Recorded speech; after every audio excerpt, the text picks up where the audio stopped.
Politicians. The politicians are put there to give you the idea that you have freedom of choice. You don't. You have no choice. You have owners. They own you. They own everything. They own all the important land. They own and control the corporations. They've long since bought and paid for the Senate, the Congress, the state houses, the city halls. They got the judges in their back pockets. And they own all the big media companies, so they control just about all of the news and information you get to hear. They got you by the balls. The conspiracy involves pornography, drugs. I will tell you, Director Deutsch, as a former Los Angeles police narcotics detective, that the agency has dealt drugs throughout this country for a long time.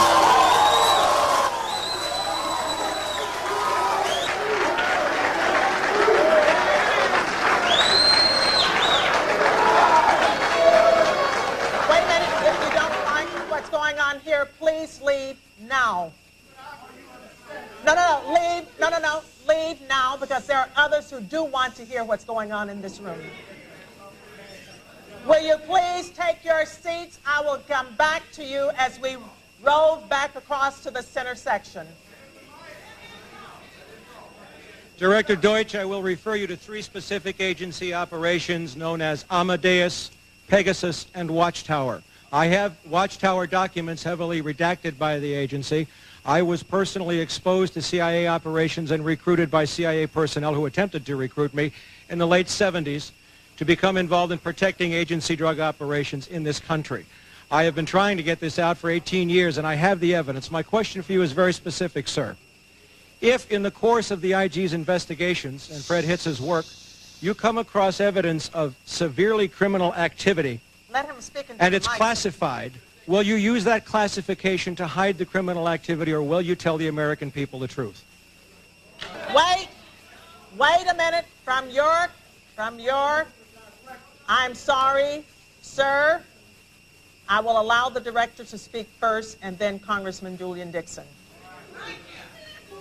If you have information about CIA illegal activity in drugs, you should immediately bring that information to wherever you want, but let me suggest 3 places. The Los Angeles Police Department. For the record, my name is Mike Ruppert, R-U-P-P-E-R-T. I did bring this information out 18 years ago, and I got shot at and forced out of LAPD because of it. I've been on the record for 18 years nonstop, and I'll be happy to give you, Congressman, anything that I have. Corruption, involves pedophilia, involves organized child kidnapping rings. The very word secrecy is repugnant in a free and open society. And we are, as a people, inherently and historically opposed to secret societies, to secret oaths, and to secret procedures. So I am asking your help in the tremendous task of informing and alerting the American people. For we are opposed around the world by a monolithic and ruthless conspiracy that relies primarily on covert means, on infiltration instead of invasion. You have all the money in the world, you have all the power you need. What's the point? What's the end goal? Like I said, the end goal is to get everybody's ship, to control the whole society. Party in the garden, the tower's falling, love in the summertime. Ooh, yeah, yeah. And I'm unified, feeling oh so unified. In the lockdown, in the lockdown.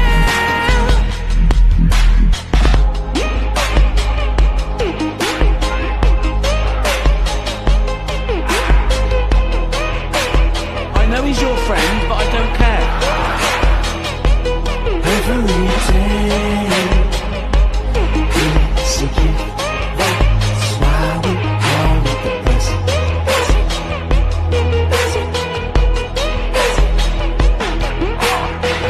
We were born on the garden of Eden, with the flowers growing and little birds chirping. I was in the garden just having a laugh, till I met a monster cross my path. Hey girl, do you want some mozzarella? I could get you lit up 1 of 2 ways. What's it gonna be, man? What's it gonna be, man? Say it, I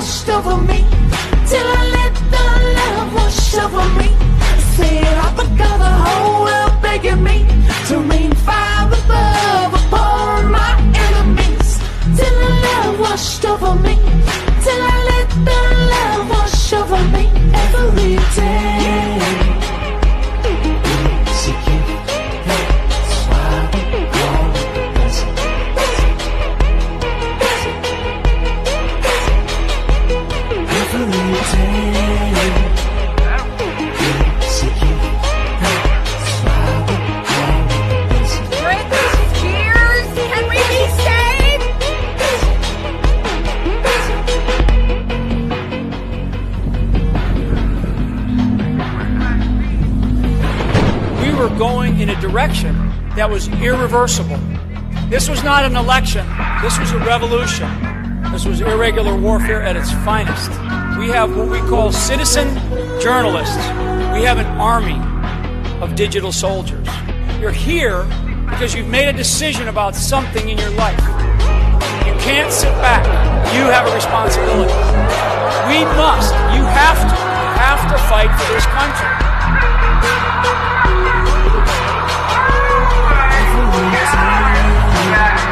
He's going to be bit like a...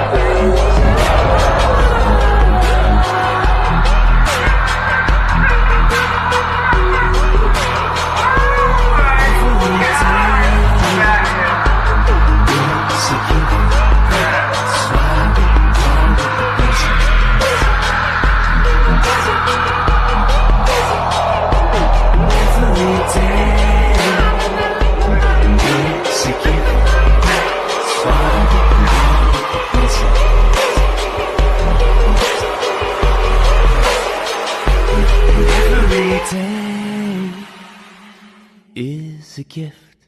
In a different time, they would have gotten away with it. Epstein's conviction, the Lolita Express, the creepy island would all have been swept under the rug, while the complicit media looked the other way. But this is the 21st century, and the internet wasn't about to let them off so easily. Social media, blogs, and YouTube continued to expose the operation, forcing the mainstream media's hand. Why would they do that? The report also says the operatives came from the same firm used by Harvey Weinstein. Ronan Farrow broke this story. He joins us now. In this room are some of the most important TV and film executives in the world, people from every background, but they all have one thing in common. They're all terrified of Ronan Farrow. He's coming for you. That's an interesting coincidence. It is. So the firm is called Black Cube. Right. And give us the headline of what you've learned about how this connects to the Iran deal. Black Cube is this international elite private intelligence agency staffed by former members of the Mossad and other Israeli intelligence units. Now millions of people are waking up to the reality of elite child trafficking and the fact that some of the most influential people in society are involved in unspeakable horrors. Enter the British royal family. Movies, television, and Netflix desperately sell the public a fabricated image of them as respectable people to be looked up to and admired. But now, it is undeniable that the Queen's son, Prince Andrew, was close friends with Ghislaine Maxwell and a frequent visitor to Epstein's properties, where he engaged with underage sex slaves. Now, royal lawyers are working overtime to try and mitigate this crisis, all paid for by the British taxpayers. And that is only the tip of the iceberg. Ghislaine Maxwell is charged with 6 counts of sex trafficking of victims as young as 14. Ghislaine Maxwell, she's got evidence against so many important, famous people that the rich and famous Prince Andrew, he's shaking. He's shaking. Took down his website this week. He's scared. Very scared. This is a catastrophe for the royals. They have exposure here that's great and deep. And Prince Andrew is a very serious problem for the royal family. Now, what do you do in a circumstance where he's being accused repeatedly of raping these poor little girls? The FBI has urged Prince Andrew to sit down with them and discuss what he knows about what went on at Epstein's properties, but he refuses. Today I am proud to endorse Joe Biden for President of the United States because he will be an extraordinary president. He knows how to get the job done. Now, this one actually made the news at the time. They said the 13-year-old girl, Margaret Coons, didn't think what Biden said or did was creepy. Except she didn't say anything. It was her father, Senator Christopher Coons, who claims she said that. I reached out to Margaret Coons to clarify whether or not she thought it was creepy and to ask her what Biden said. I received no response. The official story is that Biden was reassuring the girl that his own daughter was 13 when he was sworn in, and not to be nervous about being in front of cameras. Except that in all the years Biden was sworn in as senator, his daughter was never at the age of 13. But I'm sure that that's all completely normal. In this clip, Biden appears to grope the chest area of a little girl. The close-up shows her visibly pull away right as it happens.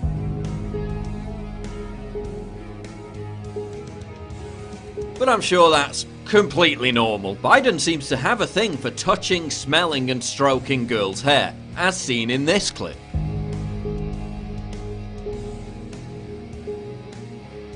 But I'm sure that's completely normal. In this clip, Biden strokes the girl's hair before whispering something in her ear. Did you want to get Vice President? There we go.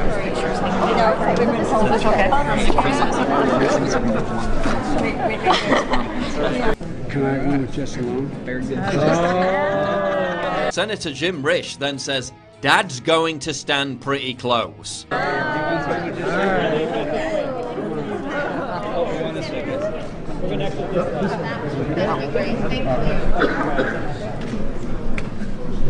Dad's gonna stand pretty close. Biden appears to tell the girl, quote, "If I was young." By the way, if I was young and I had parties. But I'm sure that's all completely normal. In this clip, Biden kisses a young girl 3 times as she squirms uncomfortably, while he says, "Don't tell anybody." Title. This is the title. This is a long day. Walking. That's right, everybody. Don't tell anybody.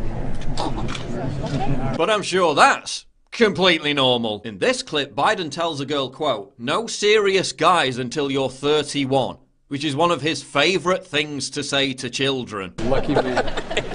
Lucky man. He's having fun. Thank you, sir. No serious guys until 31. He then poses with the girl for a photo while putting his hand around her midriff.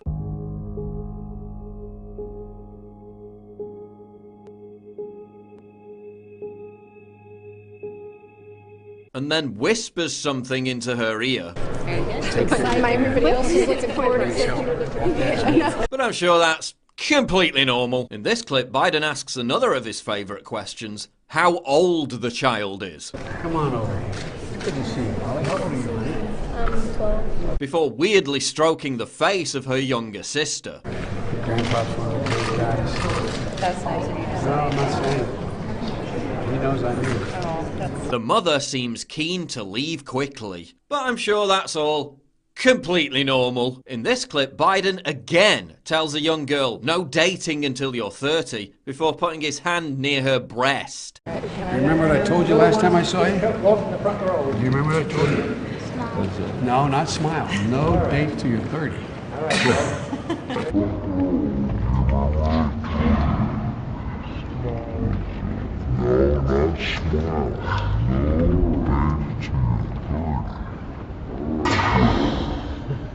But I'm sure that's completely normal. How old are you? Just remember, no dates till you're 30. You're turning 11. You're beautiful. Just remember, no dates till you're 30.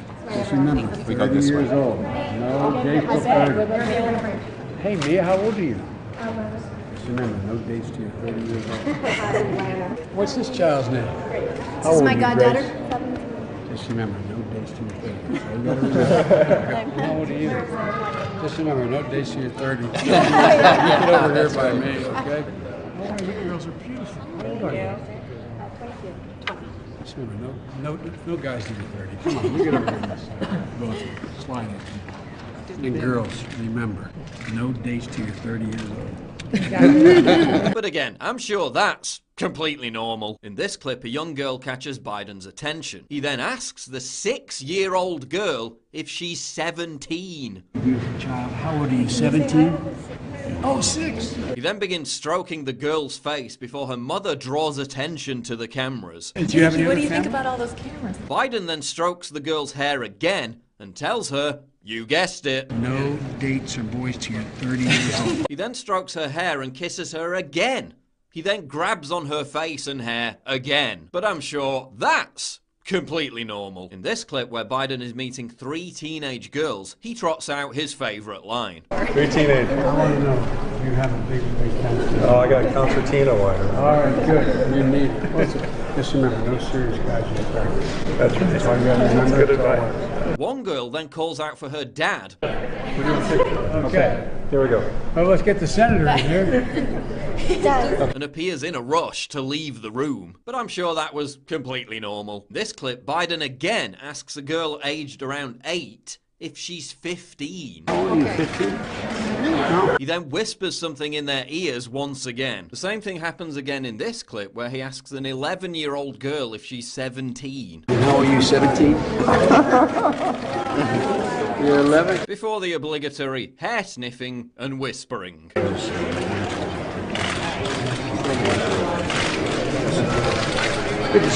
But I'm sure that's completely normal. I wanted to know what kind of man would come to Colombia to have sex with girls this young. El extranjero Paul Anthony Brailsford fue capturado por el DAS. Paul Brailsford is the only Briton convicted of having sex with children here in Colombia. In 2011, he was arrested in a hotel room with child pornography and accused of sleeping with 2 girls aged 12 and 14. He didn't have a gang to groom the virgins for him. He did it himself. He's now spending 20 years in prison. I managed to get him to agree to an interview from inside the jail. We know the sentence, yes, and and the charges that were put against you. What do you have to say about that? Well, basically, I'm still fighting to get out. I'm innocent. Yes. You're innocent. You Yes. say you didn't abuse. No. Unfortunately, here there are many underage hookers. Yes. Okay, and I got caught in a sting. I thought they were older. Yes, Yeah. no problem. They were 12 years old. I mean, One and the other one, 14 and a half. Yeah. Okay, both tall. Yeah. Yes, tall as you. Yeah. Very well endowed. Yeah. Yes. So you thought what? They were over 18? Yes, I thought old enough, no problem. What he didn't know is that the day before, I had gone to see one of the girls he was convicted of abusing. The legal age of consent in Colombia is 18. Naomi is now 16 years old. When Paul Brailsford slept with her, she was just 12. She told me she was not a prostitute, that he groomed her after seeing her on the beach, and then abused her over several months. No, mami, entonces se puso a llorar, entonces cuando me dijo que no, que las tenía amenazadas, que ya no me podían decir nada porque estaban amenazadas, que si me decían algo o a los vecinos las mataba. Lo que hizo ese señor fue bajarle la autoestima a mis hijas y encochinarlas. I mean, she's 16 now, and for me, she doesn't look 18. Okay. Still.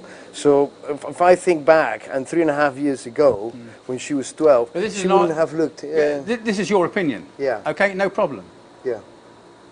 So you didn't think she was 12? No, your opinion, my opinion. Yeah. So you didn't think she was 12?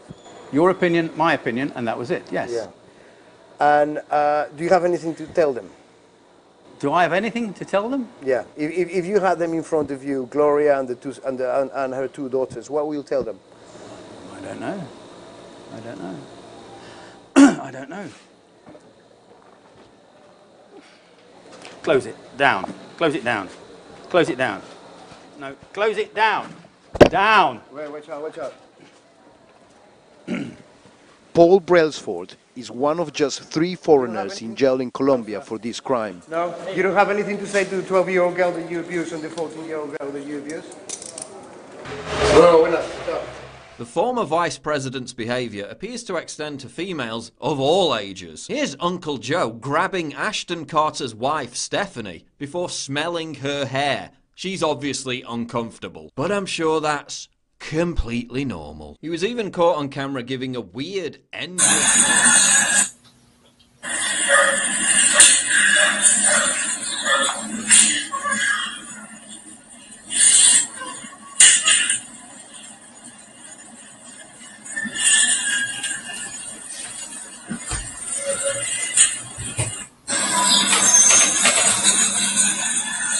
I'm sure that's completely normal.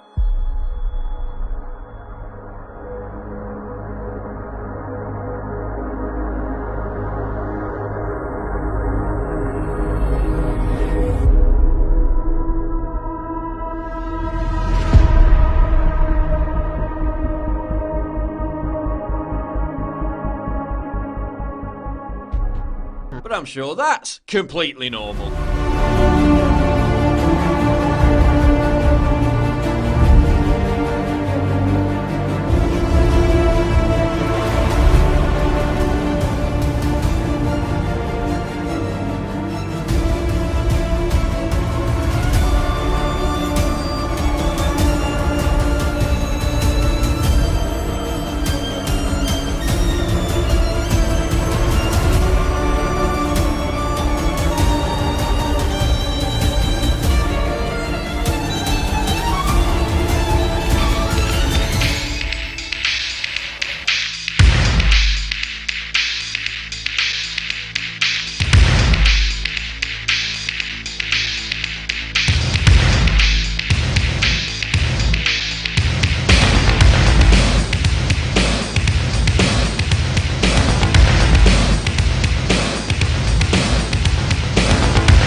In 2015, a video emerged, shot by a Swedish tourist at Buckingham Palace. It shows a naked boy climbing out of a window of the palace using a bedsheet. The boy cannot hold on and falls to the ground.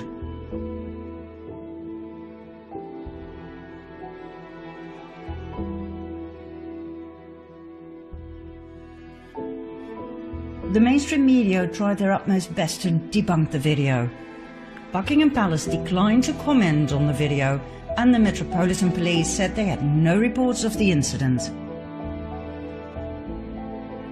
Now, I don't know what it is with the royal family, but something's definitely weird. Have a look at Prince William's wife Kate, right after giving birth in 2018. Why on earth would she pick a dress that is identical to the one in the horror movie Rosemary's Baby, where Rosemary gives birth to Satan's child? What kind of an insane coincidence is that? According to the satanic ritual abuse survivors, the popes too were and are heavily involved. Pope Francis, Pope Benedict. Like I said, they do not wash their hands in innocence. On the contrary.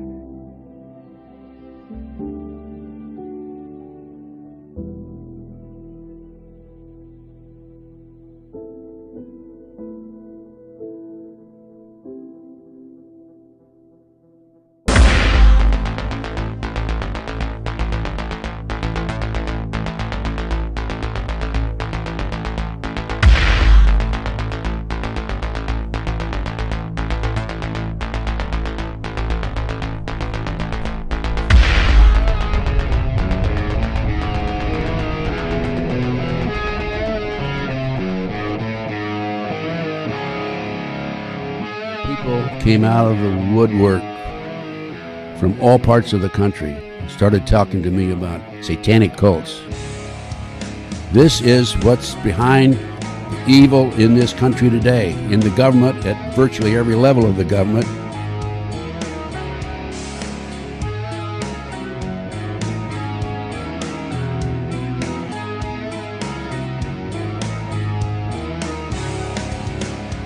Parents are victimized by the system that makes a profit for holding children longer and bonuses for not returning children to their parents.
and is giving away his billions now with the same determination that he made them in places like Haiti, a country that has less money in the bank than he does. Last 2 years, you've been blamed for financial collapse of Thailand, Malaysia, Indonesia, Japan, and Russia. Yeah, all of the above. All of the above. Yeah. Are you that powerful? No, I think there's a great misunderstanding. I am basically there to make money. I cannot and do not look at the social consequences of what I do. As a competitor, I've got to compete to win. As a human being, I am concerned about the society in which I live. Which George Soros am I talking to now? The amoral George Soros or the moral George? Last month, he brought the First Lady with him for a look at some of the projects his foundation is funding. This is Mr. George Soros, and he's going to be helping the hospital. This year, Soros plans to give away almost $500 million around the world. Let's get to our top story. The Haitian Prime Minister is calling 10 American missionaries kidnappers. Now, the missionaries are behind bars tonight in Haiti for child trafficking after allegedly trying to take 33 Haitian children into the Dominican Republic. Now, some of those kids thought they were just heading for camp and even said that their parents were still alive. Now, colleagues of the Baptist missionaries say it is just all a misunderstanding, that they were just trying to rescue Haitian orphans after the earthquake. Well, here to weigh in on this controversy is investigative reporter and RT contributor Wayne Matson. Wayne, I want to thank you for being here. So, Haiti's authorities say that the missionaries were part of an illegal adoption scheme. But the pastor of the church says that they never meant to cause any trouble. What is your take on this? Well, unfortunately, every time there's a disaster of the magnitude as the earthquake in Haiti, we see three types of individuals come in and prey on children who've been displaced. It happened in the tsunami in Southeast Asia. It happened in Chad in 2007, where a French group called Zoe's Ark came in and took children whose parents were still alive. Ostensibly, they said they were Darfur orphans. It happens every time. There's three different types of people that show up, unfortunately, on these scenes. There's the adoption mills, and that's what this group seems to be involved with, taking these children to the northern coast of the Dominican Republic, where there are plans by this group that's based in Idaho to set up a huge complex, including a seaside villas for waiting parents who are waiting to adopt children, to a restaurant. It doesn't sound like this is just a bunch of church people trying to adopt kids. There's a lot of money behind it. Also, pedophiles show up for child sex exploitation. And also, we know from the Haitian Prime Minister that he's charging that some of these children were being taken for organ harvesting. Well, speaking of the Haitian Prime Minister, I mean, he has said publicly before that this is a problem, child trafficking, as you said, organ trafficking. So is it possible that the Haitian government just wants to really send a strong message here, and that these people could potentially be innocent? Well, when you look at the website of this group, and it's the Haitian Orphan Rescue Mission in Idaho, they're saying that they originally planned to pick up 100 children off the streets of Port-au-Prince, their terminology, and they were going to deliver them to a hotel that they've bought in Cabarete on the northern coast of the Dominican Republic. I would point out the northern coast of the Dominican Republic is also a well-known place magnet for pedophiles who go there for sex tourism, unfortunately including minors. But if you look at this, they were planning on delivering those children to that hotel on January 24th. They were arrested on the Haitian-Dominican border crossing on January 29th. So the issue is, had they already been in Haiti and taken kids, and they were on their second trip to the Dominican Republic, and I think before they were arrested by the Haitian authorities. So January 24th, they planned to take 100 children. So there's something not right even from their own website that what their plans were. I think this is what the Haitian authorities are looking at, and that's why they're investigating this particular group. But reports also said that these people were working with a Haitian pastor. Could he have anything to do with this? Well, this is a very intricate network of operations, all under the guise of religious organizations. That pastor is with something called Sharing Jesus Ministries. We don't know an awful lot about them, but another group which is based in Florida, World Harvest Mission Outreach. So they're set up with all these various religious organizations, all tax-exempt organizations, and they can hide behind this, ostensibly this charity work to cover for other things like running adoption mills. And as I said, in past disasters, we've seen pedophiles come in, especially in Thailand and Banda Aceh in Indonesia. They were there to abduct children. I also wanted to point out that the U.S. State Department has said that the Haitian adoption system is working effectively, but I do want to thank you for your analysis, RT contributor Wayne Madsen.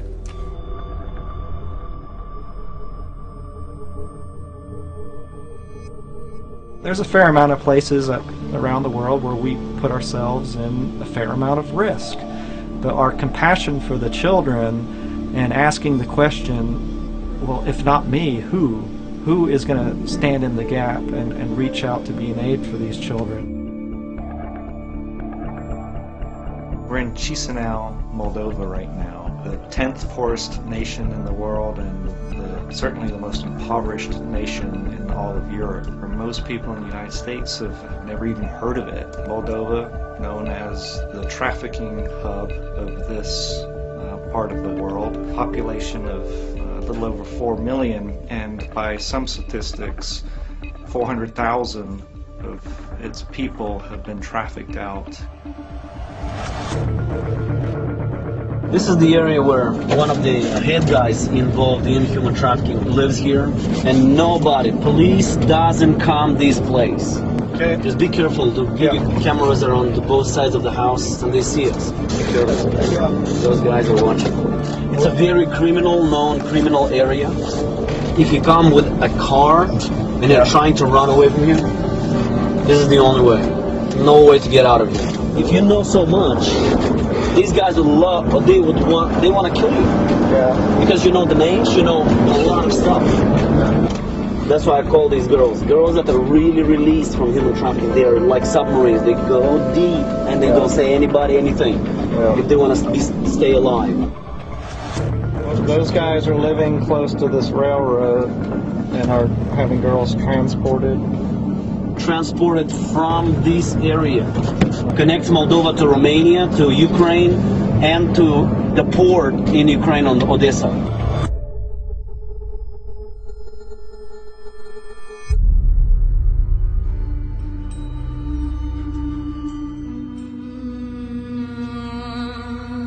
We're standing in one of Istanbul's port areas. Girls from Ukraine, Romania, Moldova, Transnistria are shipped to Turkey into the sex trade here, either as a destination point or as a transit point. The girls are actually put onto containers, and if you can imagine having a 32-hour plus ride in a container to then be let out and to then suffer the exploitation that occurs afterwards.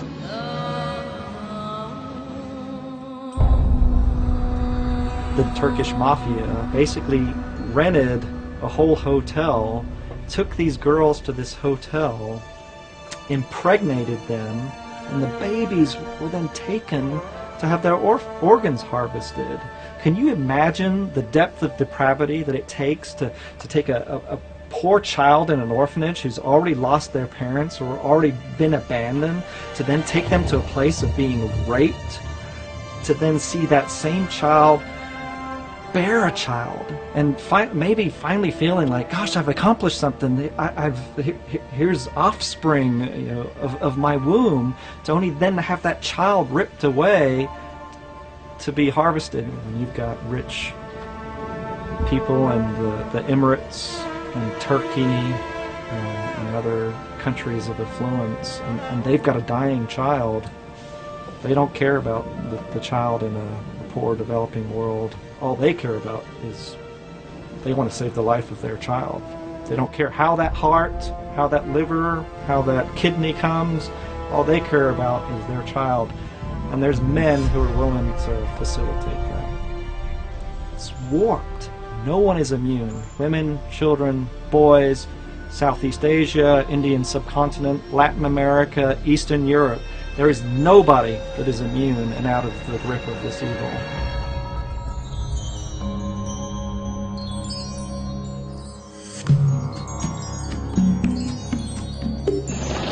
So we're in Pattaya, Thailand, an area known for the sex tourism industry.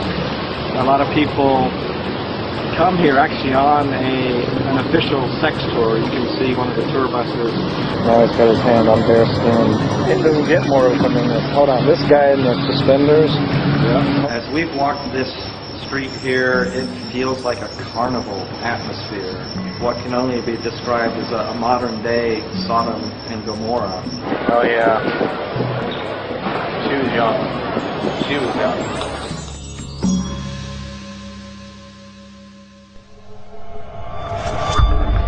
It's 5 a.m.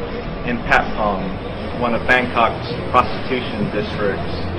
This bar beside me here has a rather offensive name, but the truth is that everything that goes on this street and many like it in Bangkok is truly offensive. There's 50 girls at 6 in the morning? Yes, sir. But now happy hour. Happy hour, the first room. No photo, no photo. Don't have the door open then.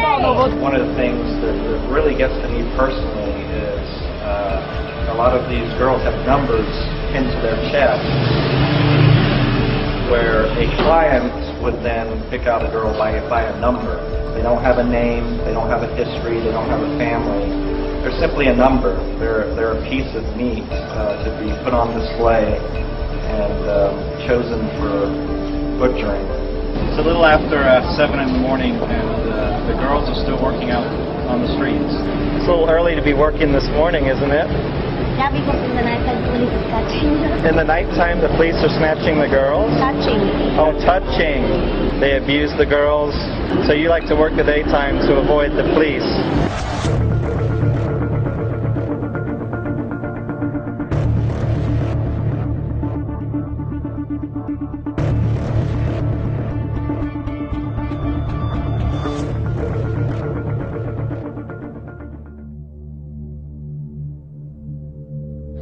Just across the border in northern Thailand, actually in Burma, and the sign behind me pretty much says it all. An exhortation to not sell your children, to not see your children be placed into domestic servitude, to beat and abuse them, and to also see them in a situation of child prostitution or sexual slavery.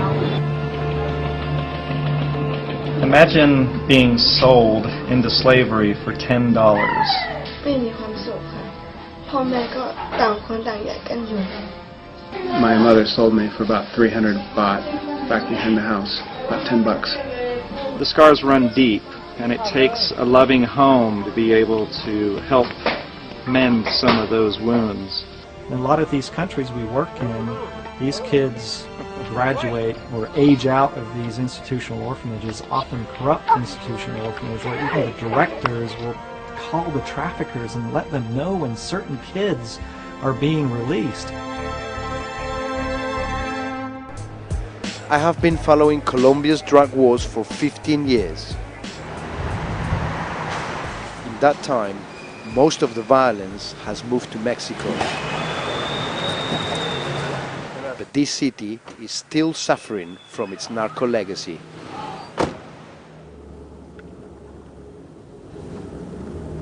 Medellín es famoso por su Y es famoso por las mujeres bonitas y viene mucha gente a conocer mujeres bonitas y a tener turismo sexual.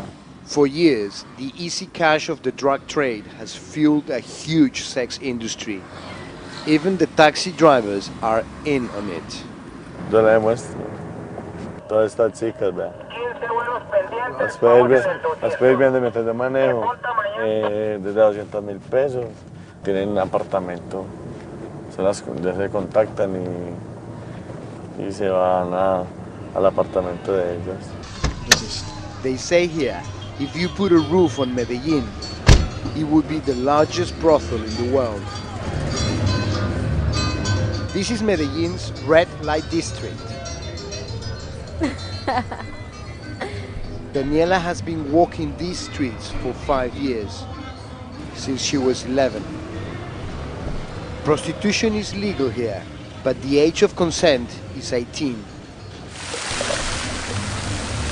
Donde llegan chinos, llegan brasileros, europeos, extranjeros, de todo, toda clase de hombres. ¿Buscando niñas menores de edad? Menores de edad y hasta más. No le gustan las niñas de 16, 17, sino de 11, de 10, de 9. Sí. But some visitors aren't satisfied with just young girls. Pablo Escobar famously likes sleeping with virgins. Now, for a premium price, sex tourists can do the same. As the drug trade fell away, the gangs that control these barrios look for a fresh source of income. This shocking new trade means mothers all across Medellin live in fear. Hola, ¿cómo estás? ¿Qué más fue? ¿Cómo te va? Bien, bien, gracias a Dios. Milenguita's daughter is just 11 years old. ¿Y tú cómo te llamas, perdón? Natalia. Natalia, qué bonito nombre. But her mother says the gangs already have plans for her. Solo me dijeron que ella estaba candidata, que era muy posible pues que se la llevaran y lo que le interesa es una niña virgen, una niña seria. ¿Qué más que una niña cristiana? Entonces ellos son inteligentes, ellos saben a qué van. Entonces ellos dijeron, bueno, no ahora, pero ya su niña pues está vista. ¿Tú has hablado con tu hija acerca del tema? No, pero sí le he dicho que se cuide mucho, que si alguien la llama que no haga caso, que si alguien le va a dar dinero que no, que si la van a montar a un carro que grite, que mantenga muy pendiente pues de las cosas. Y ella ya sabe, pues no sabe pues, qué han dicho sobre ella, no. Pero ella me mantiene muy alerta, yo la mantengo muy alerta, con la otra niña también. This is not the image of Medellin the authorities want to promote. They have spent millions cleaning up the city, attracting visitors, and trying to show it has moved on from the past. The mayor told me that they had reports of virgins being sold, but had not investigated. So local people have taken matters into their own hands. This graffiti says, it's not a rumor. They're buying and selling girls for sexual exploitation. They means the gangs. The gangs control everything in the barrios, including the trade in virgins. For weeks, I've been trying to persuade them to talk. They finally agreed, but only if we don't reveal their identities. These men are part of the city's main gang, La Oficina. They inherited Pablo Escobar's empire. La Oficina control these streets. Their business is drugs, extortion, and the sex trade. Tonight, they're keen to show me how easy it is for them to find new virgins. Medellin is less violent than it used to be, but still the life expectancy of these gang members is not high. They feel they have nothing to lose. They spot two young girls and start talking to them. They invite them to a party. A couple of minutes later, the girls give them their phone numbers.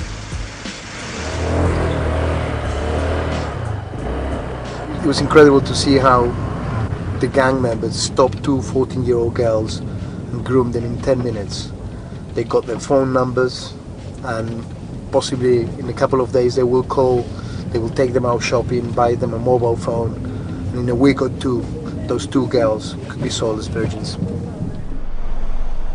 Half an hour later, I meet up with the gang members. ¿Usted cree que esas chicas eran vírgenes?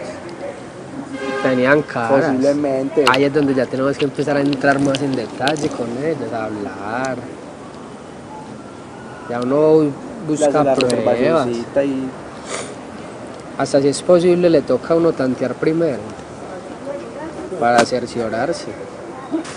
Ya le toca a uno hacer unos piquitos y empezar como a buscar la forma de tantear también a ver si sí. Esas chicas tenían 14 años. ¿Ellas sabían en lo que se estaban metiendo? No. ¿O no sabían? No, porque ahí se juega con la inocencia. Pero la gente que va a mirar esto va a decir, ¿cómo que están haciendo eso con las chicas? ¿Qué piensas tú de eso? No, a nosotros no nos interesa el sentimiento. Sí, si el sentimiento no hay, no... Esto no hay corazón, esto no... ¿Para qué? Es una empresa, esto es la ideología de nosotros, esto es un negocio. Un negocio que surge de la calle y se da la posibilidad de efectuarlo y se hace. In this men's violent and cynical world, the two young girls were nothing more than a way to make money. My producer and I put on hidden cameras and enter the Dallas Safari Club convention, where tour operators are selling top-dollar hunting and fishing trips all over the world, with some promising great parties and beautiful women for a price. It's a third world country, so you get them really well. Really? You know, it's just, but they're fine looking, good looking, dressed nicely, not your typical, kind of skanky looking thing. We've heard that on some of these types of tours, it's not just women you can hook up with, but also young girls. When we ask this tour operator about underage girls, at first he refuses. You're gonna have to, nobody in our agency's gonna arrange that. Don't be floating that information on email. Don't even talk about it. But when I get him alone the next day, he changes his tune, telling me he knows a guy in Costa Rica who can make it happen. We'll float the idea that my guy is gonna take care of this thing for you, and he can get it done.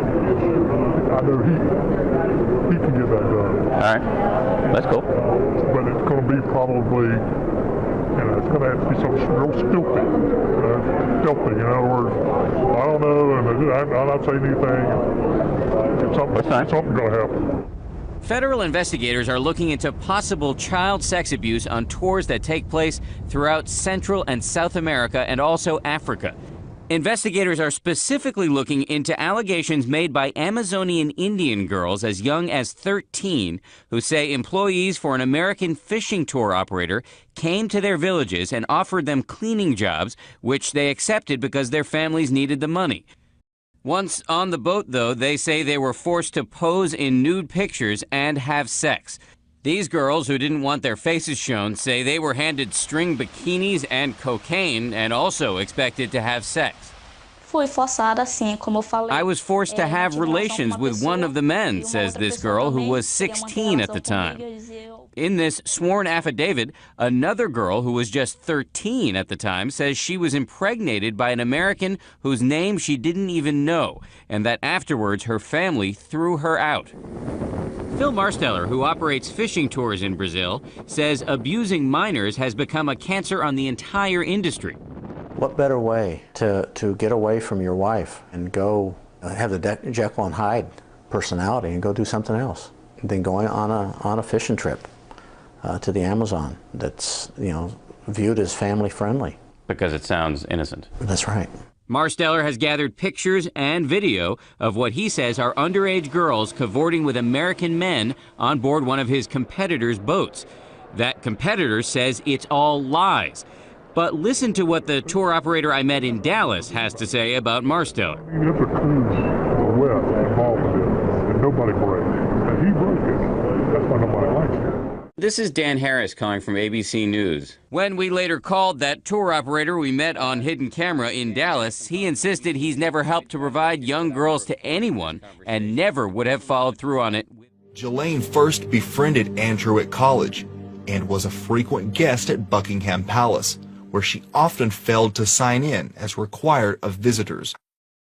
A fact that was highlighted recently with the discovery of a photo of her and shamed actor Kevin Spacey sitting on the Queen's throne. Spacey has been accused of raping several underage boys. Andrew splashed down £500,000 for his daughter Princess Beatrice's 18th birthday in 2006. On the invite list was not only Ghislaine Maxwell and Epstein, but also convicted sleazebag Harvey Weinstein. Great company these people keep. I've had the privilege of knowing the president for 20 years, and I just wanted to tell you that how I really got to know the president really well. Some of you don't know, because there wasn't a Senate confirmation hearing. This was done rather privately. I was the chief projectionist at the White House from 1992 to 2000. And I'm going to tell you, the president and I saw so many movies together. I'm not kidding, by the way. We saw so many movies together. Some of mine, like Good Will Hunting, and I remember seeing The Harmonists, and so many great films with the president. We even built on vacation, we even built a little portable screening room for the president. We know that Ghislaine was with Prince Andrew as recently as the spring of 2019, long after Epstein's operation was revealed. Andrew's predilection for young girls was an open secret among the elite. Here's a clip of Johnny Carson making a joke about it on The Tonight Show. Hi, this is Johnny Carson asking, you have a daughter who's a really good-looking chick. Well, you may be able to change her life and improve your financial status, because Prince Andrew is looking for a new girlfriend. Just drop a nude photo of your little nymphette in a self-addressed stamped envelope and mail it to Royal Affair, Buckingham Palace, London.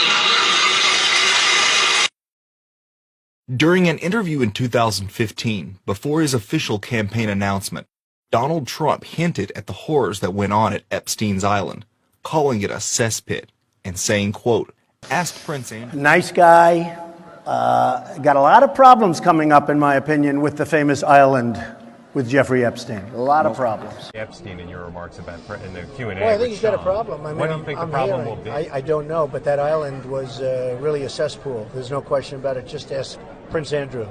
He'll tell you about it. The island was an absolute cesspool. So, the Clintons are friends and he's of been yours, there right? for many times. The royal family has had close calls before. An elite pedophile ring, similar to the one ran by Epstein and Ghislaine, was operated inside Buckingham Palace, in which underage victims were groomed and pimped out to members of the royal family by one of the butlers. It wasn't until 2008 that the police caught up with the Queen's own butler, Paul Kidd, who ran an underage sex trafficking operation out of Buckingham Palace. But the abuses don't stop there. In the early 70s, a 16-year-old boy got an opportunity to work at the prestigious Buckingham Palace. But shortly after his employment with them, he began to change. Eventually, he told his parents he had been sexually abused by members of the royal household. According to a former Metropolitan Police officer, an investigation into an elite pedophile ring was covered up in the 80s when it was revealed that a member of the royal family was involved. He was told by a fellow Metro policeman that the whole investigation was shut down by Crown Prosecution Services. The Sunday Express went further, however, and talked of a palace secret that could bring down the monarchy. The rape allegations were made to Princess Diana by a valet called George Smith, who said that he was raped by a servant of Prince Charles. Richard Kerr has suffered for over 30 years in silence, blocking out the horrors of his past at the hands of what he describes as very powerful people. As a teenager, he was introduced to the world of Westminster. He says he was trafficked from Northern Ireland and that this picture was taken by one of his abusers. I was used as a boy toy. I was an object, a sexual object. Rumours of an alleged paedophile ring in the top echelons of society have been circulating for years. But for the first time, Richard's account of what happened to him as a boy links 3 locations. A cottage industry of conspiracy theories has built up around this story, but Richard insists a VIP paedophile ring did exist, and it's time for the truth to be told. However, it is believed that George Smith made other allegations of an even more serious nature, The Queen intervened to stop those allegations coming out in court. Take, for example, Prince Charles's uncle and mentor, Lord Louis Mountbatten. After his death, unsealed FBI files revealed that he was a pedophile and serial abuser of children. The authors of War of the Windsors state that Lord Louis Mountbatten had the nickname Dickie, and for good reason. Philip's uncle Dickie was the last viceroy in India, where he was a known pedophile who sexually exploited young working-class Indian peasant boys. Another book, The Kincora Scandal, connects Lord Dickie Mountbatten to a child prostitution vice ring in Belfast, Ireland. Authorities failed to intervene at the Kincora Care Home for Boys until 1981, despite reports over the years of child sexual abuse. The operators of the Kincora child prostitution ring were eventually convicted in 1981 of the ritual sexual abuse of defenseless young boys who were sold like prostitutes. No charges were ever brought against the VIP customers of royals, politicians, lawyers, and judges.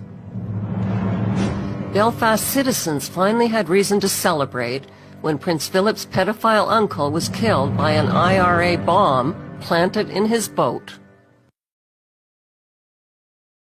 In fact, it is he who introduced Jimmy Savile to the royal family.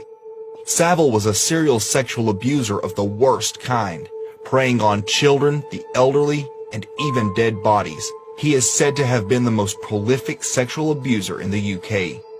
He was best friends with Prince Charles. He was also a procurer of children for the British royal family. Well, I've just been writing an article about it for the last 2 days, going out over the weekend, and I've headed it Jimmy Savile, Doorman to the Cesspit. You could say doorway to the cesspit as well, for reasons I'll explain. I was first told that Jimmy Savile was a paedophile in about 1997-98 by a number of people, but including the people who had serious connections into the royal family. Not that they were members of the royal family, but they were very close to people that were on the inside. And they told me about the Satanism that went on in the royal family, the pedophilia, and all that stuff. And then out of nowhere, they brought up Jimmy Savile. And of course, I'm into a conversation about, royal family, how they treated Diana, pedophilia and all this stuff. And suddenly Jimmy Savile comes out of nowhere, this aging disc jockey.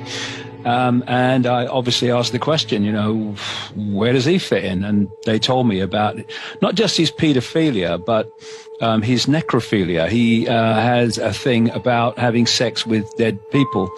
And it was pointed out quite rightly to me, why do you think he volunteered to be a porter and a volunteer in hospitals, particularly the one in Leeds? Because it gave him access to mortuaries and dead people, basically. But the biggest story, the biggest picture story, is that he was a procurer of children. And he procured them for the royal family. He procured them for people like Ted Heath, who is exposed as a Satanist, paedophile, and mass child killer. And he was therefore untouchable. If you look at some of the quotes that he gave at various times, he said he was untouchable. And he gave an interview for Esquire magazine in which he said, the thing about me is I get things done and I work deep cover. I've known the royal family for a million years. He was talking about his connections to the royal family and how he was a regular visitor to Buckingham Palace, Kensington Palace, Highgrove, the country estate of Prince Charles. This sicko was actually knighted by the Queen, and after he died, Prince Charles gave a public tribute to him. He was even used as a moderator during his marriage to Diana. Princess Diana hated Savile, and especially loathed the fact that he was refereeing her marital spats with Charles.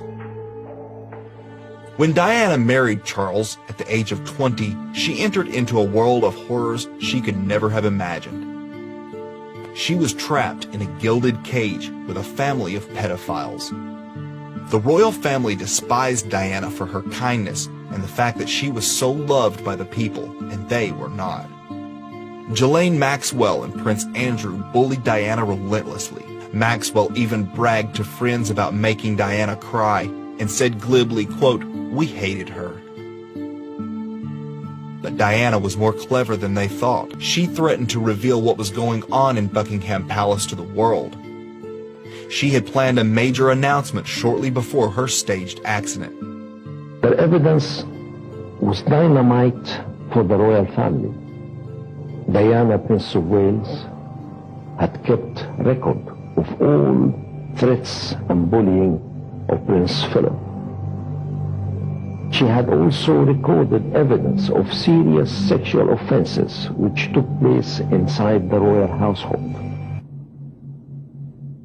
The Queen herself has been implicated in the disappearance of native children from Canada. In 1964, Queen Elizabeth and Prince Charles traveled to British Columbia and visited the Kamloops residential home for Aboriginal children. According to eyewitness William Coombs' signed statement, the Queen arrived with no photographers and little fanfare. 10 of the smarter children of the class were taken for a picnic by the Queen and never seen again. There's Kevin Annett, a pastor who's been warning about the abuse of children in Canada, but with links back to Britain. He's now been banned from Britain. And links to the Crown as well. Our Queen and Prince Philip going out to Canada and taking 10 children from the smart class of a school, and those kids never been seen again, and made to kiss our Queen's feet. Earlier, Prince Philip traveled to California and made a special request to visit the Bohemian Grove, the notorious elite campground where a ritual sacrifice is performed every summer in front of a giant stone owl. I know you consider yourself a Catholic, but what happens when you worship Moloch at the Bohemian Grove?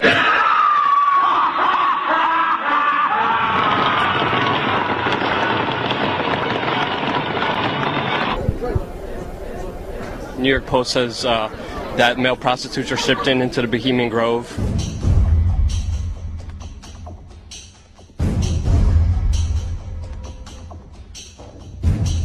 Can you tell us what happens there? You actually believe all this junk? Bill Clinton said that Republicans run around naked in the woods there. Did you say the Bohemian Club? Yeah. That's where all those rich Republicans go up and stand naked against redwood trees, right? I've never been to the Bohemian Club, but you ought to go. It'd be good for you. Get some fresh air. And you don't want to know what Richard Nixon said about the place. The Bohemian Grove that I attend, one time to time, the Easterners and the others have come there, but it is the most faggy goddamn thing you will ever imagine in San Francisco crowd, because it's just terrible. I mean, I never want to shake hands with anybody in San Francisco. That's the place you attended. It's a secret society. Can you tell us at least who invited you? You know, it's nice to know that there's some people who have fantasy lives that have nothing to touch with. Nice to have you here. Bye-bye. You can't answer the question? You can't? Can you answer the question? See you later. A special meeting of the Grove was convened for the Prince, with a very limited guest list. On New Year's Day, 2012, a dog walker found a body on the Queen's Sandringham estate. On the Queen's estate in Sandringham. The cause of death not yet known. Royal correspondent Max Foster joining me now from London with more on that. How bizarre, Max? Absolutely, a real murder mystery, isn't it? Apparently, a dog walker discovered some human remains on the estate on New Year's Day. It is open to the public in many places. Only around the house is it very private and secure. And this happened about a mile away from the main gates to the house. So it is in the Queen's backyard, you could say. This is what the police told us about it earlier this morning. I think the circumstances indicate that she is probably the victim of murder. The body has been in situ for some time, but again, the experts are here to establish exactly what that time frame is. It turned out to be that of a teenage girl who had been missing since August. The case got little media attention in the UK and was quickly hushed up. The police referred to it as a quote-unquote complex inquiry, and no one was ever charged in connection with the girl's murder. Who knows how many other bodies are waiting to be found on the Queen's various estates. The Windsors, or more accurately, the Saxe-Coburg-Gothas, have long been involved in Satanism and pedophilia. Illuminati survivor Arizona Wilder said in an interview with David Icke that she had witnessed satanic rituals participated in by Queen Elizabeth and the royal family. All I could pick up was that for some reason there was a malevolence towards Diana. And Diana, I had never seen at a ritual. I wondered what she knew about all of this. What have you seen the royal family do, the Queen Mother, and the other people you've seen in the rituals? What have you seen them do? I've seen all of them drink human blood and consume human flesh, and they have their own goblets in which they have blood, and these goblets are encrusted with jewels. And they also have their own daggers, and that the dagger goes into the goblet, and they stir the blood around with it, and it's also the symbol of a phallus going into the vagina when they're doing this. And I've seen them do this, and some of them have even, like the Queen Mother I saw she had her own, it's between a very elaborate ornate chair or a throne kind of thing brought in for her to sit. And because before these rituals actually start, there is a kind of people move around the room and talk, or recognize one another. It's a formal kind of a ritualistic setup, the way they talk and the way they introduce each other. It's like a court. What are they wearing? They're wearing robes. They're not wearing anything underneath the robes because there are orgy kind of things that go on at the rituals also. And involving the royal family of Britain? Yes, involving the royal family of Britain, and the sacrifice and the eating of, consuming the sacrifice, and they are involved in that. You've seen them do that? Yes, I have seen them do that. Given everything we know about them, inspectors from Scotland Yard should be knocking on the door of Buckingham Palace, but that will never happen. Unfortunately, the royal family is above the law in the UK. The courts serve at the Queen's behest. It is literally her government.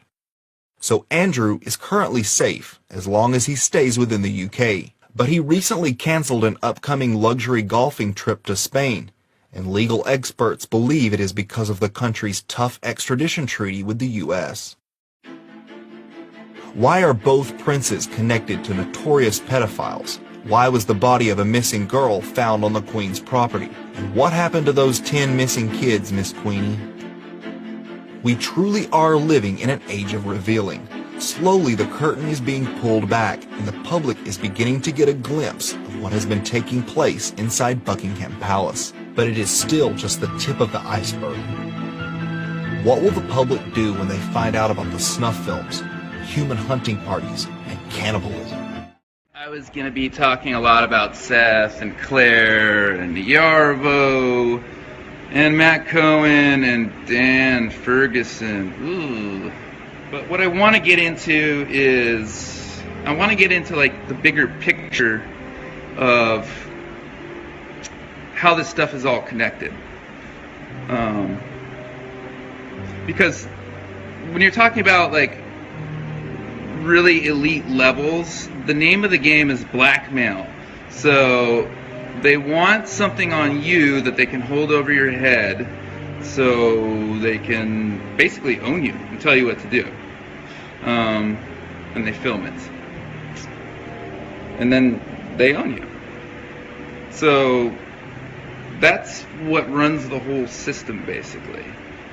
They want compromised people because they're easy to control. And a lot of people, they'll just go along with it and do whatever just for fame or money or accolades or any of that stuff. I don't understand it. Some people are just like really into the evil shit. Yarvo. I'm not going to talk about Tom Hanks either, who is also a pedophile. Tom Hanks, folks, is a pedophile. I'm sorry if this is the kind of bursting your bubble, all this information is new, but it's time that this comes out into the open, because we are going to change the way everything works, because at the top levels of wealth, of power, the very top levels, these people are just sick and psycho. Look into the Rothschild family. Do some research. You heard it's cannibals.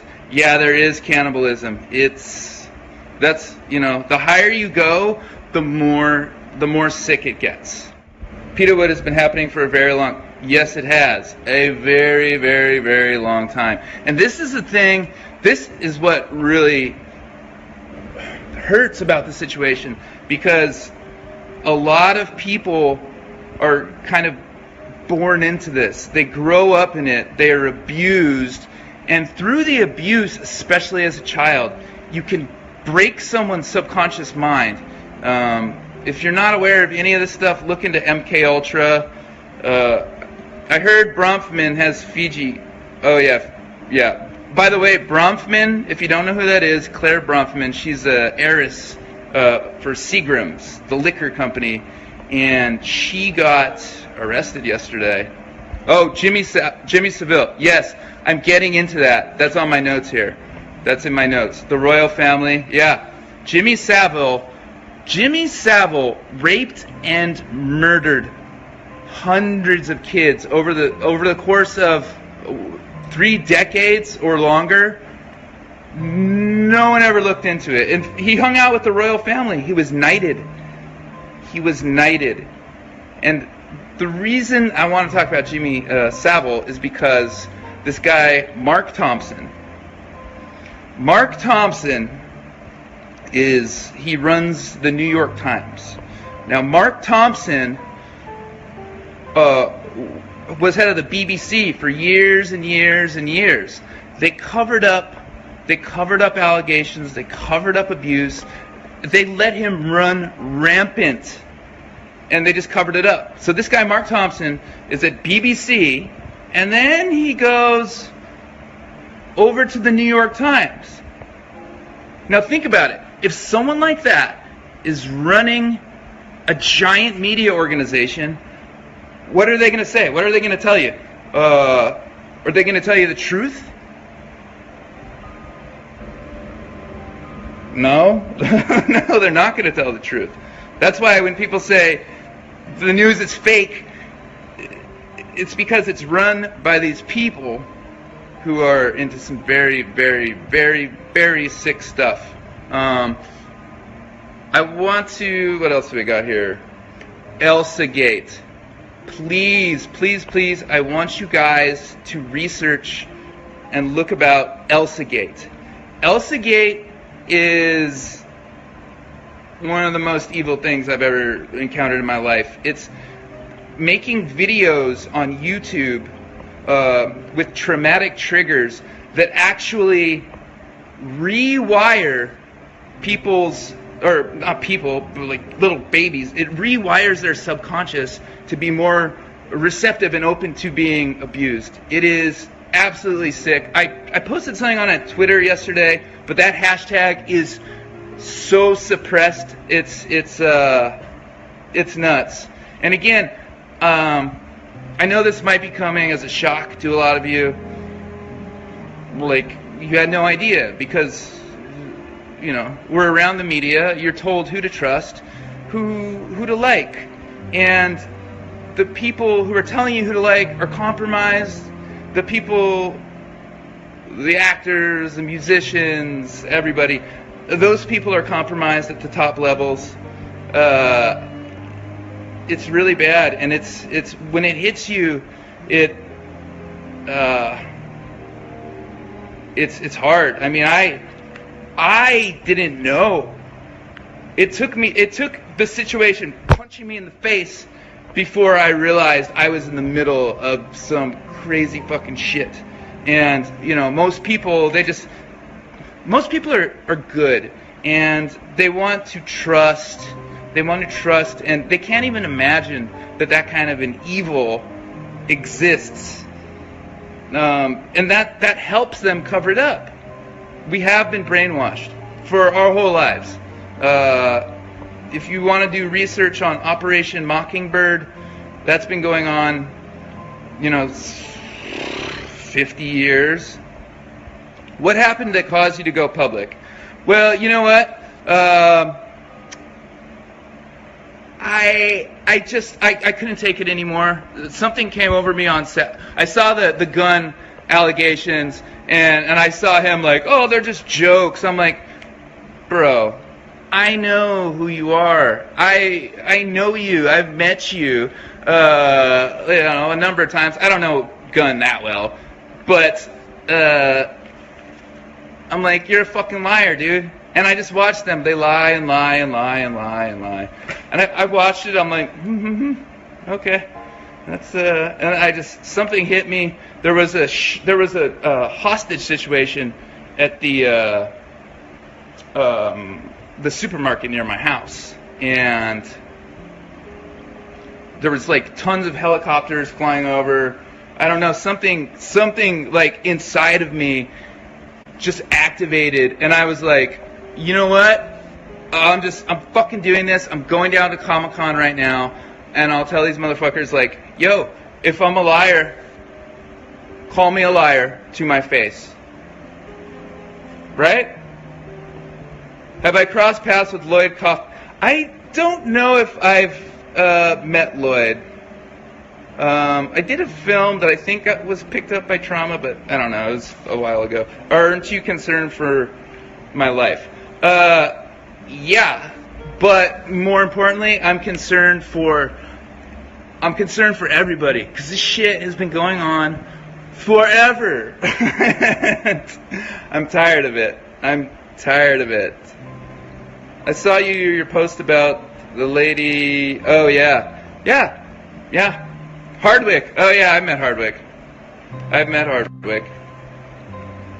Yeah. Ian Black on my list. I don't know Ian Black. Is that the guy that was posting the Tinder for pizza thing? Someone answer. I don't know who that is.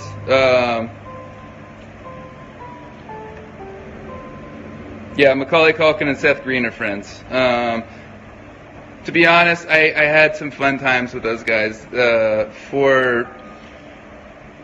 For being satanic pedophiles, like Seth is a pretty cool dude. I mean, I think I feel sorry. I feel a lot of empathy for them, because they grew up in this shit, and it's trauma, it's abuse, and then then you get the money, and then you get the fame, and it's like, okay, and then all of a sudden you're the abuser, and it sucks, man. It sucks. Like, I have a lot of empathy for both of them, like for anyone who is in that situation, because it's hard. How do you get out? Like, everyone is threatened. Everyone. Michael Jackson fucking hated Steven Spielberg. So, and also, this is good. This is what makes me think that Michael Jackson was probably innocent, because the media destroyed him. The medical industry destroyed him. He was just fucking destroyed by these pieces of shit that just want to, keep it going. They keep it going. It's been going on a long. Yeah, Sarah is very brave. Oh yeah, Tom Hanks. Tom fucking Hanks, guys. Pedophile. Called out, no response. At first, I thought you were a little... I've heard that before. Do they literally worship? Yes, they do. Go, there's some wedding pictures from Yarvo's wedding. I mean, they have a fucking pentagram, like, right on the thing. It's like... That's the thing. These people, they advertise everything with their symbols.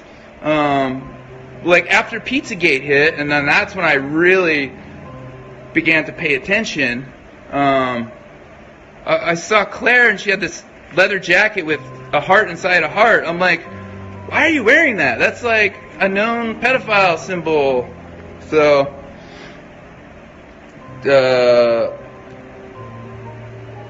Ian Black is Tinder pizza guy. I mean, it seems pretty obvious. You know, the code words, the... When and why did you first start following Q? I first started on QAnon the day that it went up. And I was on it the whole time. I kind of haven't been as much just because I seem like I'm trolling. Yeah, because that would be fun. QAnon, I was on, yeah, from the very beginning, and I've been studying a lot of stuff for years and years, and then the QAnon actually dropped information that I had never even heard of, so that's why I was like, oh, this is legit. You've tuned in to Stranger Than Fiction News, broadcasting live from the dark side of the planet. That's just a sample of what is coming out of Isaac Cappy's camp. And he's naming some big names: Seth Green, Claire Grant, Yarvo, Steven Spielberg, Daniel Ferguson, Matt Cohen, Tom Hanks, James Gunn. Some of these we already know about because of their tweets. We got Mark Thompson, Oprah, Dan Schneider, Stephen Colbert, Jimmy Kimmel, Kevin Spacey, Tyler Shields. And of course, what Isaac Cappy is saying here is the only way these actors are actually getting on the silver screen is if they're joining this pedophile club. You're doing a great job tonight, Joey. You are, really. He's such a pro. It's no wonder you've been working steadily in Hollywood since you were 6 years old. Of course, it helps when your parents aren't choosy about who touches your pee-pee.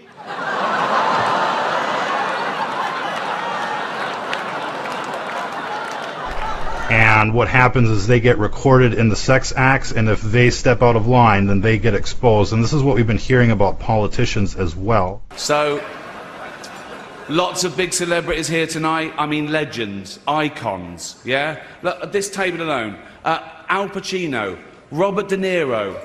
But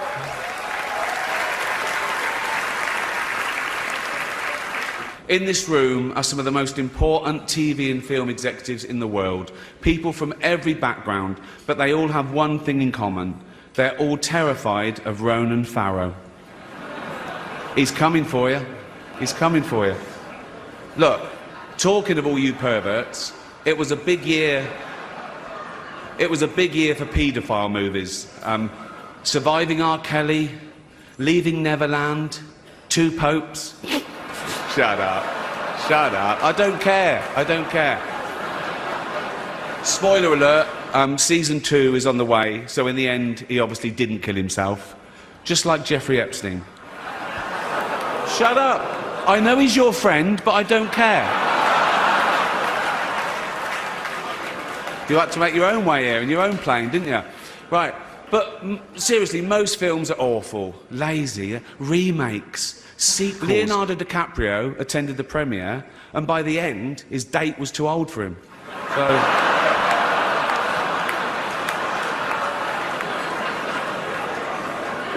Even Prince Andrew's like, come on, Leo, mate, you know. You're nearly 50, son. So, well, you say you're woke, but the companies you work for, I mean, unbelievable. Apple, Amazon, Disney. If ISIS started a streaming service, you'd call your agent, wouldn't you? So, if you do win an award tonight, Don't use it as a platform to make a political speech, right? You're in no position to lecture the public about anything. You know nothing about the real world. In addition to Feldman, we also had actor Elijah Wood come out and say that Hollywood has a huge pedophile problem. And just a month or two ago, professional heavyweight boxer David Rodriguez posted this video on social media. I don't think you understand how prevalent these pedophile rings really are in Hollywood and in the sports arenas, in Hollywood, in the political arena. I mean, everywhere, man. It's bad. And it's human trafficking, you know, and sex trafficking is the hottest thing, the biggest commodity right now. And I think once this all comes out to the surface, a lot of you are going to be disgusted and feel very dirty for even knowing the information. He's right. It really is bad. It's so rampant that there was even a whole documentary made on the subject called An Open Secret. In 2013, actor Corey Feldman gave this interview with ABC News telling us about Hollywood's big bad secret. I can tell you that the #1 problem in Hollywood was and is and always will be pedophilia. That's the biggest problem for children in this industry. The casting couch even applies to children. Oh yeah. Not in the same way. It's all done under the radar. Nobody talks about pedophilia. It's the big secret. And it's widespread? Oh yeah. I was surrounded by them when I was 14 years old. Surrounded. In recent years, it has become apparent that there is an organized pedophile ring operating at the highest levels of Hollywood, involving powerful moguls and A-listers. The people that did this to both me and Corey that are still working, they're still out there, and they're some of the richest, most powerful people in this business. Elijah Wood created headlines worldwide in 2016 when he spoke out to the Sunday Times about, quote, something major going on in Hollywood, which he claimed to be in the grip of a child abuse scandal similar to Jimmy Savile. Savile was England's most prolific sexual predator, preying on children, the elderly, and even the dead. But it was Wood's final comments on the matter that alluded to even darker aspects. It was all organized. There's a darkness in the underbelly, he continued ominously. If you can imagine it, it's probably happened. Wood has, without a doubt, been privy to a side of Hollywood most will never see, and has likely heard whisperings of some of the ritualistic abuse going on in elite enclaves within Hollywood. But Wood's revelations are hardly shocking given the sordid stories that have surfaced regarding sexual predators in the entertainment industry. Corey Feldman has no idea what it's like not to be famous. He was just 3 years old in this McDonald's commercial. McDonald's gift certificates. His roles defined the 80s. I literally was famous before I knew my own name. But being famous so young, he says, caused serious damage to him and his friends. Vultures who Feldman says abused him and his best friend, the late child actor Corey Haim, his co-star in The Lost Boys. Feldman says the trauma of that pedophilia contributed to Haim's death. There's one person to blame in the death of Corey Haim, and that person happens to be a Hollywood mogul. And that person needs to be exposed, but unfortunately I can't be the one to do it. But the person that knows who did it and knows who he is watching right now, I guarantee you. Yeah. No, I'm not even going to talk about Spielberg, who, by the way, Steven Spielberg is a pedophile. Yep. See how easy that was, Corey? I didn't need $10 million. I just said it. I'm saying that there are people that were the people that did this to both me and Corey that are still working, they're still out there, and they're some of the richest, most powerful people in this business. And they do not want me saying what I'm saying right now. Are you saying that they're pedophiles? Yes. And that they're still in this business? Yes. That's what, yeah. You talk to parents. When looking at the history of child sexual abuse in Hollywood, you see a systemic cover-up reminiscent of the Catholic Church scandal.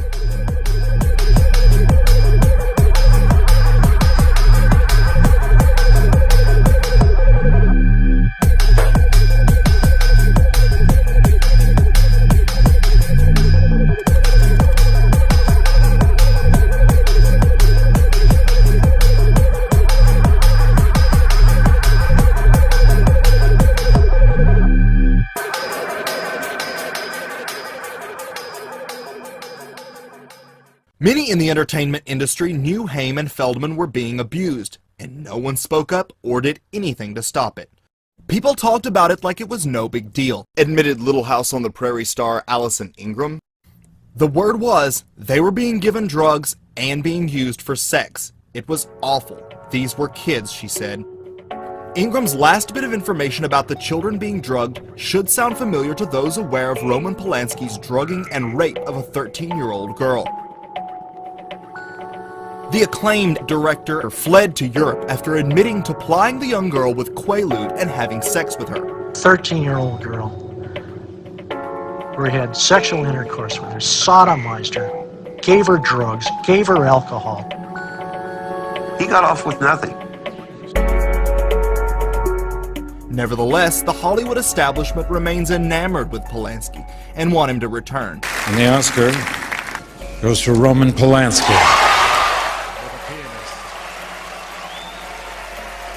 Literally hundreds of famous actors, directors, and other entertainment royalty have petitioned for the dropping of charges against Polanski. Then there's Kevin Spacey, who was first accused by actor Anthony Rapp of molesting him when he was 14. Since then, he's been hit with a whopping 15 accusations, some of them also about Spacey raping people when they were underage, and 3 of his accusers all died within a year. Okay, who else? Bryan Singer of X-Men and Usual Suspects fame has been accused many times over the years of molesting underage boys. Victor Salva, Jeepers Creepers fame, Jeeper Creepered his way into being convicted of child porn and sexually assaulting a 12-year-old. R. Kelly was arrested last July for child sex crimes and child pornography. Woody Allen, although not convicted, has been accused by his adopted daughter Dylan Farrow of molesting her when she was 7. Accusations that have received renewed interest in the wake of #MeToo. Former Disney Vice President Michael Laney was convicted last year of child sex abuse. I'll be talking about Disney later on. X-Men actor Brian Peck was convicted of molesting a Nickelodeon child star, and yet is still allowed to be on set with children, only in Hollywood. Sterling Van Wagenen, co-founder of Sundance Film Festival, pleaded guilty to sexually abusing an underage girl. And then we have Tom Wiseau, animator on My Little Pony, sentenced for child pornography. Now obviously these aren't all the people in showbiz who've been pinched for pedophilia. I'm not going to spend my time listing every single person who's gone down for this, just enough to show you how real and how broad this is. But there's other, more disturbing indicators that point to a full-blown infestation of child predators in Tinseltown, among them big-name celebrities, household names. Among the aforementioned indicators are a series of tweets from numerous celebrities, tweets that they'd rather you not see, and you're definitely not going to be laughing at what I'm about to show you next. It's a comedy skit with Will Ferrell playing the owner of a store that rents out child clowns. Yup. That is real. That is really Will Ferrell beating little children and talking about keeping them in cages. I told you big names are implicated in this. And if you're a Rick and Morty fan, you're not going to like this next clip. It's the show's creator, Dan Harmon, and he's So that later tonight, when I'm crawling in your window, I can count on you to sleep like a baby. Well, I do everything but sleep with yours.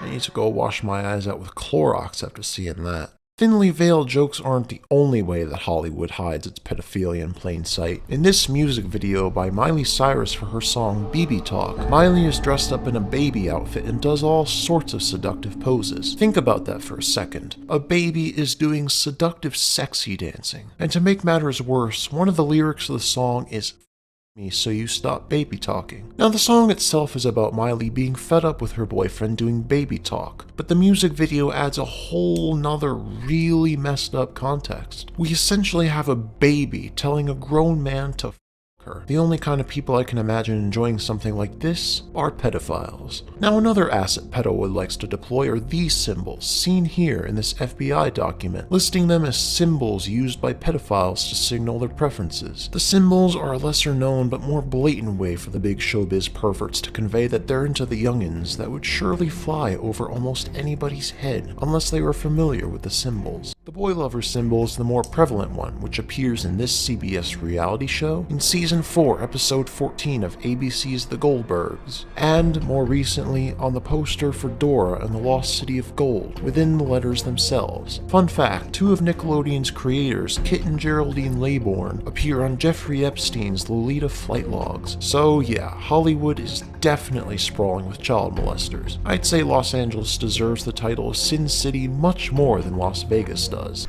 Ladies and gentlemen, this is what we've been hearing about, investigating since the Podesta emails came to light. Of course, that whole thing was paralleled in the NXIVM case, where you've got Hollywood actors, politicians linked together with some sort of sex cult, some sort of sanctum for children.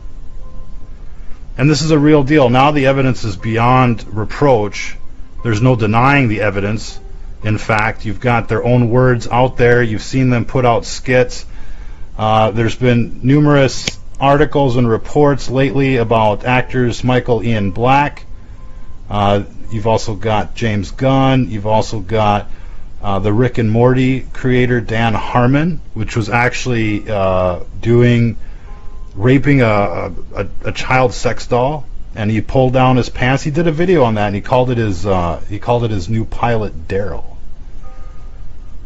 These people are beyond sick. They're beyond evil. And I'll tell you what, we exposed, we've been exposing this for quite some time, but we've actually run into some pushback on the TEDx documentary that we did. We were exposing how TEDx was promoting pedophilia. They put out 2 videos within 30 days where it's just like, you should love the pedophiles, they're just like you, and the like. And we actually got these pulled down based on a fake copyright claim. You know, they totally skirted fair use. They totally skirted the fact that this is a news broadcast, that we were doing a news report on this. They pulled it down. They called it copyright infringement. It's like the Fair Use Act doesn't even exist. And right now they're trying to obstruct justice, tear down the evidence wherever it may be, so that people will forget about the TEDx pedophiles as well. And we've left details about that on our Facebook newsfeed. Be sure to check that out. We also left the coordinates and the names of the attorneys representing TEDx. So if you want to give them a call and say that what they're doing is highly immoral and illegal, being pedophile advocates, to say the least, we would appreciate that. We would appreciate to get our property returned to us, our news reports returned to us, so that they can help further evolve this discussion. We need to have this discussion in America. How many pedophiles are there, and why are they running the television? Why are they running Hollywood? Why are they running the television, the news networks? Why are they running the politics in our country? This is a discussion that we need to have, ladies and gentlemen. Now, if you're just joining us, Hollywood actor Isaac Kappy is making huge ripples in the Matrix. He's naming names, big names too, like Steven Spielberg, Tom Hanks, Oprah Winfrey, many others. And if you're joining us late, you can see an excerpt, a 15-minute excerpt of his Periscope feed. But basically, he's on a warpath. He's tired of the pedophiles, and this is somebody from the inside. And Isaac Kappy has been featured in movies like Terminator and others as well. You can check out his IMDb. But he's naming, basically the whole anti-Trump parade as pedophiles. And some of these high-profile names have exposed themselves, in fact, like Michael Ian Black, like James Gunn, like Dan Harmon, like Dan Schneider, like Seth Green, like many others. But here we're getting even more information, and it is relevant because your children tune into this. Your children idolize this kind of thing, and it's not normal that this would be going on in our country. And you think people would have picked up on the clues since like the Disney cartoons back in the day when they were putting in the pedophile symbolism. the phallic symbols and all this stuff into their cartoons, highly inappropriate for children. And even, like stories like Peter Pan. Pan is based on this, like, mythical, figure from, ancient whatever that was all about molesting children. You thought Peter Pan was a kids movie? It's about celebrating pedophilia. If you understand what the pan is really about. And so this stuff is highly disturbing. This is why we cover it. I think it's the one issue that could probably unify everybody as far as what's going on here. The elites that run this country are into occultism. They're into pedophilia. We've got other names like Lloyd Kaufman, featured with Tony Podesta. Podesta just received an immunity agreement. If we can get here's some of the archives. But, they're just covering for each other. And we're seeing a lot of, sex offenders, child molesters right around the Hillary camp. We had Epstein, Weinstein, Weiner, Slick Willie himself, and they're all getting immunity agreements. They're all getting off scot-free. And, it shouldn't be happening, but the reason that they're getting off scot-free is because they're all connected to this occult pedophilia, this cult of death, that we're seeing basically, celebrated, all around the world as if it's like, the new thing, the new age, if you will, the age of Aquarius, whatever their deal is, and people that are in the know are fully aware of, the evolution since Madame Blavatsky, Aleister Crowley, all that stuff from the Victorian age, and how it's progressed into what it is today, transiting through San Francisco and Anton LaVey and all of that stuff. But it is a serious problem in this country. We need to have a conversation about these Luciferians and child molesters. You've seen it all over in their artwork. There was another artiste that was exposed as well, hardcore pedophilia stuff, all in it. With Hillary and Marina Abramovich and the like, and this is some of the, artwork that you see, dead children or children that are being raped, on tables and stuff like that. This is not acceptable. This is not artwork. This is not comedy. This is a culture. It's a culture that needs to be, expelled from our country, and it needs to be exposed for what it is. And it doesn't matter what side of the fence you sit on, Republican or Democrat. What they're doing to children here is disgusting, to say the least, highly immoral, and it shouldn't matter if you're Republican or Democrat when it comes to these issues. And these issues are real. And these are the people that you celebrate on television. These are the people that get VIP treatment. They get the big salary and the like. And it's all been exposed in the Podesta emails, in these WikiLeaks. Wars are a result of lies. The Vietnam War and the push for US involvement was a result of the Gulf of Tonkin incident. A lie. Here, here. The Iraq War famously is a result of lies. Wars in Somalia are a result of lies. The Second World War and the German invasion of Poland was a result of carefully constructed lies. That is war by media.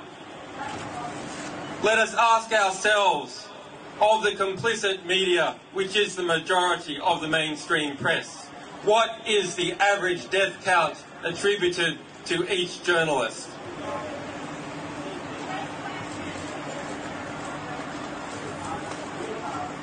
When we understand that wars come about as a result of lies peddled to the British public and the American public and the publics all over Europe and other countries, then who are the war criminals?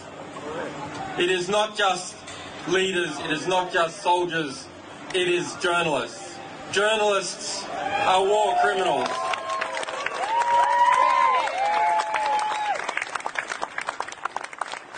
And why one might think that that should lead us to a state of despair. That the reality that is constructed around us is constructed by liars, is constructed by people who are close to those that they are meant to be policing. It should lead us also to an optimistic understanding, because if wars can be started by lies, peace can be started by truth. It's difficult to be here. I struggle to understand how we can be here after so many years. There have been so many stories told. There's been so much criticism. There has been so much deception. And where has it brought us? Has this been constructive? Is this a victory for us, for the state, for humanity, for our rights? When I came forward in 2013, I said the reason that I came forward was that we have a right to know that which is done to us and that which is done in our name by our governments. That was already under threat. And when you look at the world since, it seems that that trend is accelerating. Do we still have that right? Do we have any rights if we don't defend them? Well, today we see someone who has stood up to defend that right, who has aggressively championed that right at an extreme cost. And it's time for us to defend his rights. What we're witnessing is a murder that passes without comment. And I want to say that it is difficult for me to comprehend the spectacle of the press of a nation or the developed world aiding and abetting with full knowledge a crime not only against this man, but against our public interest. Everywhere we look, from Afghanistan to economics, from pandemic to pervasive surveillance, the obvious has been made unspeakable. It has become unspeakable because the truth of our circumstances could be taken as evidence in the defense of the actions of the out of favor. And in the eyes of the American state, few represent this class, a greater object of hatred than the person of Julian Assange. He has been charged as a political criminal, something that I understand quite well, but he has been charged as the purest sort of political criminal for having committed the transgression of choosing the wrong side. The charges, which are they are absolutely an unadorned legal fiction. We are told to believe that the state has these powers over what can be said and what can't be said, the things that can and cannot be said. But what happens if we permit that? Where does that lead? What are we? Can we be said to be free if even our power to express ourselves, to understand the facts of our world can be fenced off from us, that we look beyond, through the gauze, through the veil, at what could be the facts of the world, but we're not permitted to acquire them. Julian Assange did not accept that, and the charges against him reduced to an allegation to commit the crime of journalism in the first degree, which is to say, when we look at it applied elsewhere, the same sort of publication of classified material that we see in the New York Times or the Washington Post, aggravated by a conspiracy to accomplish the same, which is simply uncovering an uncomfortable truth. But something distinguishes Julian Assange from the greatest newspapers of our day, and that is his independence. Julian Assange is not a person who will be told no lightly. I remember in the case of 2013, when I came forward and revealed evidence of mass surveillance, which the government of my country had constructed the apparatus of mass surveillance, an entire scheme that spanned the globe, with the participation of Australia, New Zealand, Canada, and of course, the United Kingdom. And when the newspapers of all of these countries began publishing these things, one of the papers who held the archive of material originally included The Guardian, who was headquartered in the United Kingdom, still is. And I remember reading a story. Of course, I wasn't there for it personally. I'm getting this secondhand. Who knows what we can rely on, the state of journalism as it is today. But they were approached by the British state, who said, okay, you've had your fun. You've done enough. Now it's time to stop. And they had to send their archival material away to the United States, to a partner publication, because they no longer believed that they were safe to continue publishing. And they were right. Agents of the British state went to The Guardian. They destroyed their laptop computers. They've got it on film, putting angle grinders to computer chips, trying to erase any trace that these stories had been written from within the confines of the newsroom. Now, Julian was not deterred by that, and he never would be. When you perform the level of surveillance against a person that has clearly been performed and is being performed, even today, certainly in prison, against Julian Assange, you understand at least something about that character. You understand what the breaking point is. You know what it'll take to make them bend. And he didn't bend. He will break before he does. He has consistently and continuously dared to speak the unspeakable in the face of opposition, in the face of power. And that is a remarkable and rare thing. That is the reason that Julian Assange sits in prison today. If you love the truth, as I think everyone here does, you wouldn't be listening to this, you wouldn't be watching this, you wouldn't be participating in this, you wouldn't care about this unless something in you told you that something important was happening here. And if you do care, as I think you do, you are a criminal of the same category as Julian Assange. In the eyes of the state, what differentiates you, what divides you from him, is only the degree. We share the same guilt. Each of us share in the crime, and we are unindicted co-conspirators in his quest to raise a lantern in the halls of power. Each of us shares in the forbidden desire to see justice done not merely to the instruments of these darkest moments of the human condition that we've heard about all day here, torture, extrajudicial killings, aggressive war, but to see justice done to their architects. And I have to say here, each of us will also share, and to me it will happen without the faintest regret, in his ultimate fate, if we do not stop what is happening now. What is happening to Julian Assange is a crime, and he must be freed. If we're going to free the world, we have to free Assange. And when their dirty laundry came out, the only thing they could come up with was the Russians did it. The Russians called 911. Let's go arrest the whistleblower. Are they kidding me? Are they kidding me? Imagine you witness, some kind of like bank robbery. You call 911. The cops come in. They arrest you, and they let the criminals go. That's what has happened.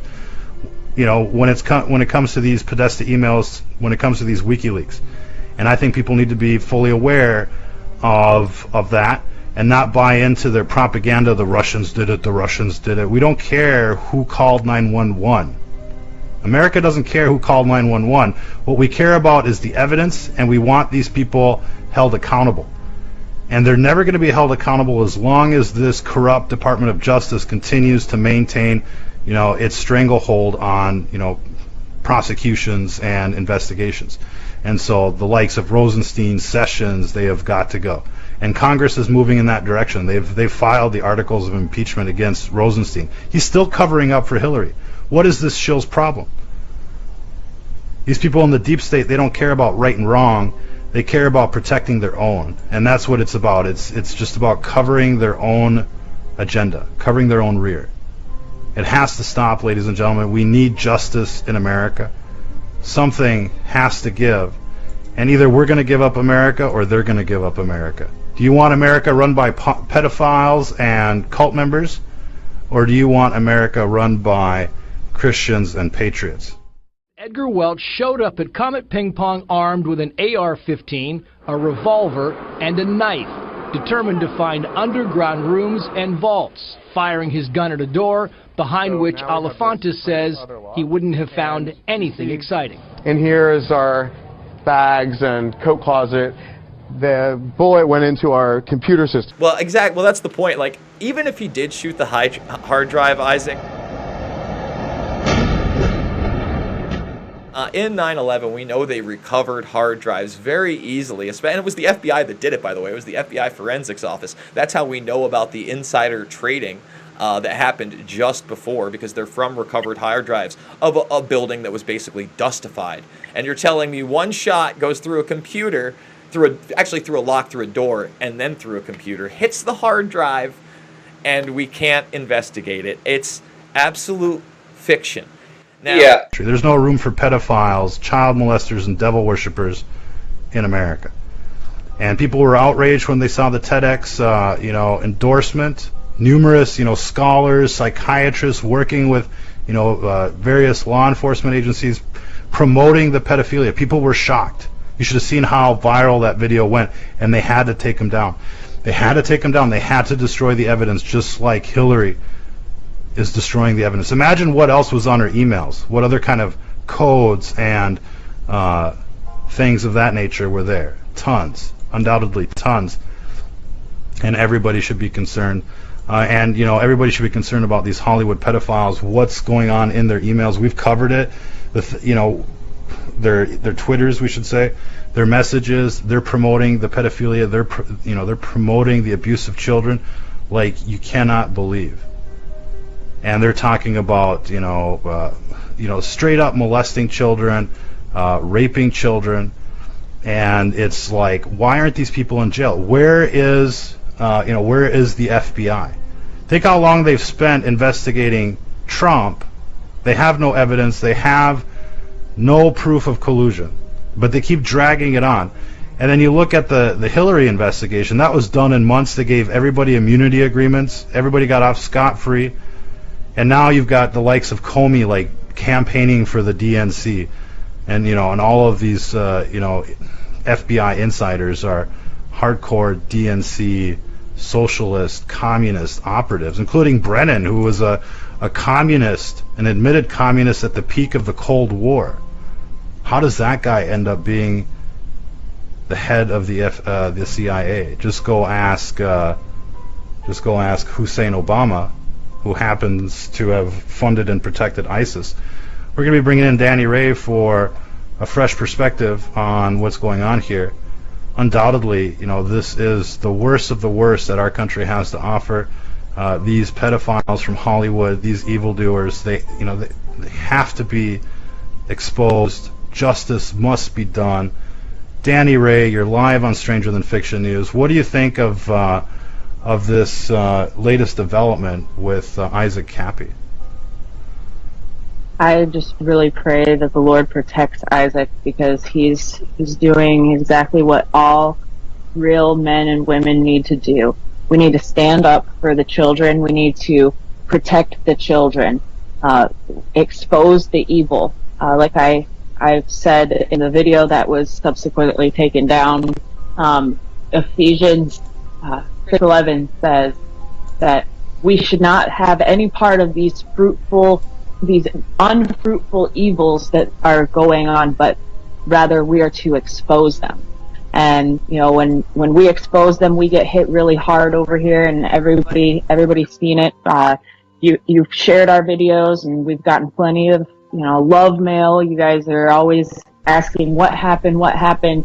You guys know what happened. We expose the truth, and boom, they take down our stuff.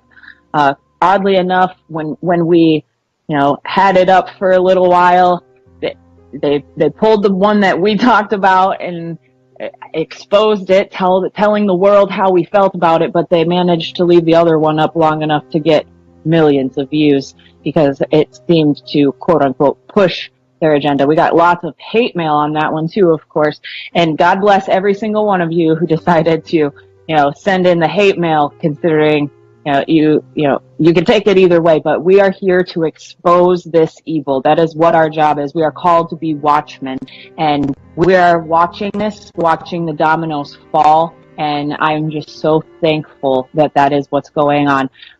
And Isaac, he said it best at the very end. These people, they need to come forth. They need to just admit what's going on, own up to it, fess up to it, and, start cleaning this up, because this has been happening for way too long, and for it to be coming to the light the way that it is, it just proves to me that God's word is true. It says that these things will not remain hidden. The things that are done in the dark will be exposed, and we are watching it happen right before our eyes, and it's because we will not be quiet about it. We will not stop talking about it, because silence is consent, and there is no way that we will ever consent to some disgustingness like this.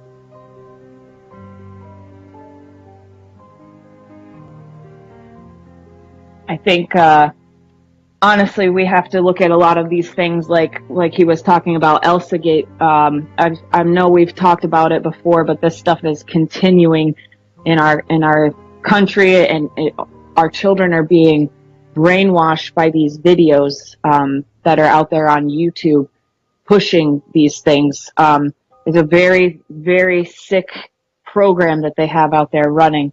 Our children don't have a voice.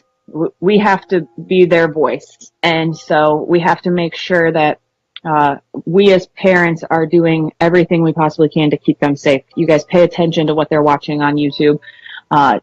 Just because it looks like it's okay, it has Spider-Man and Frozen Elsa, all of these characters that everybody knows and loves, that doesn't mean that it's actually safe. We have to do our part, because these things are coming at our children in every direction, whether it be off of YouTube or even just in regular cartoons. They're doing their part to desensitize, demoralize on every aspect. And we went over this in a prior video, the one that they managed to not take down yet, about all of these tweets from these Hollywood people. Dan Harmon. One that's really big out there is Patton Oswalt. He's out there, literally professing on Twitter that he's a pedophile, and all of this pedophile shamming is hurtful to these pedophiles. Well, great. We want to hurt your feelings, because this is disgusting, and people will not stand for it. We will stand for the children. We are not going to allow our children to be harmed by these people anymore. It's absolutely disgusting that they think that they can joke, quote unquote, joke about these things. The only reason why they joke about them is to make them, normalized. If you're going to sit and laugh about somebody raping a baby doll, okay, yeah, it's a doll, but do you understand the repercussions of what you're actually doing? You're laughing at something that he's pretending is a real baby. How is that funny? How is that funny? I mean, it's not funny. Would anybody do that at a party? Bust out a baby doll, drop your pants, and start screwing it on the couch? No. Okay. I mean, if you did that, you'd probably get lynched, and I hope you do. It's unfortunately, right? I mean, that's the way it should be. But somehow, they're trying to change that. They're trying to move the Overton window so that it becomes accepted, and that's what we saw in these TEDx talks. 2 of them in 30 days. Where they're promoting the pedophilia. They bring out psychologists, they bring out people that work with the police, and they're like, they start with like this story. Imagine Jonas. Jonas is 18 and he's a law student and he loves soccer. And Jonas, he just wants to be loved, and he'll never be loved by a 6-year-old because society doesn't allow it. And they're just, and they go off in this fantasy, and it's like, well, how do you expect to have like a marriage with a 6-year-old? You don't do that, okay? They're not even at the age of reason. They can't even tell the difference between right and wrong. This is called grooming and sexual abuse. That's the end of it. And when you start talking about it, boom, we had lawyers write us, and they're like, oh, we're taking your stuff down, this and that, blah, blah, blah, copyright infringement. And it's like, they're skirting the law. They're skirting fair use. They don't want people reporting on this. They're making all of these TEDx seminars disappear. Now, we've got the hard copies. We filed a counterclaim, and we hope that the public participates in calling these attorneys for this NAMBLA TEDx organization. which, you can find the information on our Facebook feed /STF News, and call them up and go, how dare you be pedophile advocates? How dare you obstruct justice, destroy the evidence? What do? Do you work for Hillary Clinton? You work for the Democrats? Obviously they do. They're of the same party. They're of the same mindset. And it's pure doom for America if we let these people continue on with their agenda. There's no way that this should be allowed to continue without some sort of pushback from the public. And we need the public support. Everybody should get involved in this fight against child pedophilia, and all the things that go with it. It's disgusting. And to think that they would now actually be advocating it like their socialism and their communist ideas, I mean, it just exposes them for who they are. It's a nightmare, ladies and gentlemen. There's absolutely no way that these people should be allowed to, to walk free. And this NXIVM case is starting to blow up with this Bronfman, arrest as well as indictment and the like. This is a big story, and it mirrors the Podesta emails to the letter. I mean, it's the exact same scenario. Actors, actresses, politicians, child sex cult, child sex trafficking. That was actually in the indictments. This is exactly what this case is about, and it mirrors the Podesta emails. And now when you think about all the tweets and stuff that have come out from these Hollywood pedophiles, it just reinforces it even more. It's not just a suspicion. There's an orgy of evidence, and people need to get involved. People need to do something. This is your country. Take it back. These are the people that show up on television trying to tell you what to think, what to do. Take them out. Take them out. I mean, start going out there and pushing back, because these people should not be allowed to express ideas that push for the rape of children. And what's even worse is that we actually have to go out there and try and explain it like any other thing. We shouldn't have to explain that pedophilia is bad. We shouldn't have to explain what's going on here. It should be self-evident to everyone, and people should be basically doing this for themselves. Really, when you think about it, people should actually be involved themselves in this, because it's your children that'll be affected down the line, or somebody's children that will be affected down the line. And we're seeing this in the schools, the teachers preying on kids, and then the local media makes it seem like, the high school boys scored with the teacher. They're always trying to move the Overton window down, and they want to bring it down to 14, then they want to bring it down to 9 and 7. And we're seeing this not only in like TEDx and Hollywood, we're seeing this in Netflix. Netflix recently featured a movie where they had a 7 and 9-year-old girl masturbating in the opening scenes, and they slowed it down. It was slow motion, zooming in on their face. It was literally child porn, and the movie is still there. And there's no outrage from the mainstream media, because they're all communist pedophiles that are pushing for the destruction of America. And it's become so normalized to them. You see images or you see videos like the creepy Biden footage where he's literally pinching a girl right there on the nipple. She pulls away. You can see the discomfort, but all the people around the little child are ignoring the abuse. This is what it's like in the Democratic Party. This is what it's like in communist socialist America circles these days. They're abusing children. They look away. They just want to get paid. They've sold out, ladies and gentlemen. They've sold their souls, and they're plotting our demise. Literally, I mean, we could spin this right into the eugenics programs, their Gladio B events, and all the other things. But let's just focus on this topic for the time being. They're abusing the children. They're glamorizing it. They're making light of it. They're trying to make a joke of it. It's some sort of comedy. It's funny to them. Raping children, all of this stuff. It's super super funny to them. But it's not funny to us, and it shouldn't be funny to you, ladies and gentlemen. And these kids need your support. These kids need your help.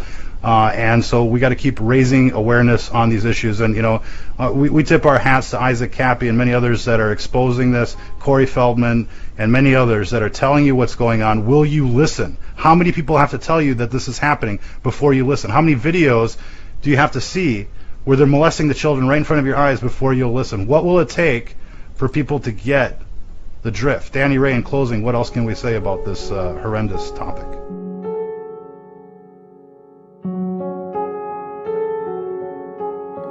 Hello, darkness, my old friend. I've come to talk with you again. was a vision softly creeping, left its seeds while I was sleeping, and the vision that was planted in my brain still remains within the sound of silence. In restless dreams I walked alone, narrow streets of cobblestone, neath the halo of a street lamp. I turned my collar to the cold and damp, when my eyes were stabbed by the flash of a neon light that split the night and touched the sound of silence. And in the naked light I saw 10,000 people, maybe more.